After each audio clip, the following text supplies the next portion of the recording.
பிரசன்னம் இல்லாத வாழ்க்கை நமக்கு வேண்டாம் பிரியமானவர்களே. ஆண்டவராக இயேசு இல்லாத வாழ்க்கை நமக்கு வேண்டாம். உலகத்துல எதுவுமே நமக்கு நிரந்தரம் இல்லை. இந்த கொள்ளை நோய் காலத்துல எத்தனையோ பேர் மரிச்சு போனாங்க. இன்னைக்கு நீங்கள நானும் ஜீவனோடு இருக்கிறேன்னா இயேசு உங்களை நேசித்ததுனா, அவருடைய அன்பு உங்கள் மீது இருந்ததுனா, உங்கள் ஜீவனை கொடுத்து கர்த்தர் இன்னைக்கு உயிரோடு வச்சிருக்கிறார்.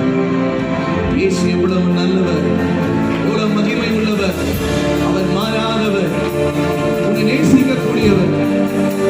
எந்த சூழ்நிலை இருந்தாலும் உன்னை கைவிடாமல் நடத்தக்கூடியவர். அவர் நல்லவர். நீ நல்லவா, சர்வ வல்லவா, உம்மை போல் வேறு தெய்வம் இல்லை. நீ நல்லவா, சர்வ வல்லவா, உம்மை போல் வேறு தெய்வம் இல்லை.